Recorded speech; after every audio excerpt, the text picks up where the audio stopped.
A pleasure. Good evening to everyone here. I'm V. Lakshmi Iyer. So, I'm a Hindu and truly believe in Islam. I believe in Islam because I have got some proof from it. So, when you said God is one, religion is one, let me take an example of three people, a Hindu, a Muslim, and a Christian.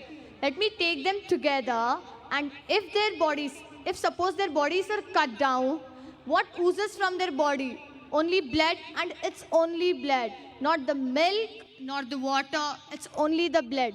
When you cut down, only the blood oozes. Why do we differentiate when we depart the body? The Muslims go with burying, and we Hindus, we go by lighting the fire.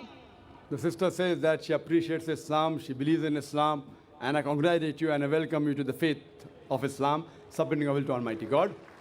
The question asked by the sister is that a Hindu, Christian, and a Muslim all have got the same body, same blood, same constituent. But when we die, why in Hinduism do we burn the body? Why in Islam do we bury?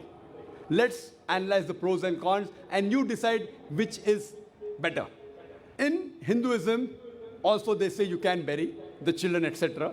But when you become an adult, most of the sects say you have to burn, you have to cremate. There are some sects which say you have to bury.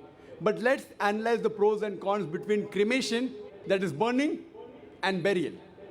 If we analyze, in Islam, we have to bury. Why? Because today we have come to know that whatever constituents of the body is there, the earth, the soil, contains the same basic elements of the body in lesser or greater proportion. So from earth we come and to earth we return. Scientific. Comparison, point number one. In cremation, we burn the body, there is pollution. In Islam, when we bury, the land becomes fertile. There's no pollution, there's no burning. Point number two, when you burn, you chop down the trees. Greenery goes down. Environment is being uprooted.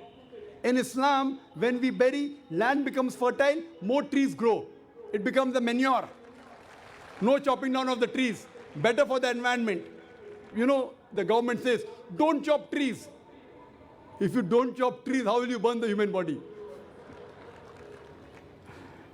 Point number three, it is more expensive. According to Indian statistics, every year, crores and crores and crores, hundreds and thousands of crores, every day crores of rupees are spent. Every year, hundreds of crores are being spent only on the trees and burning the body. In Islam, when we bury, it is cheap, free. Point number five, when we burn, the wood becomes charcoal, ashes. In Islam, once we bury in the land, the same land can be used after a few years. It is forever. You can recycle it. The same land, after a few years, when the bones get disintegrated, you can recycle. So logically and scientifically, if we analyze, it is more scientific, more humane, more better for burial as compared for cremation. Hope that answers the question, sister.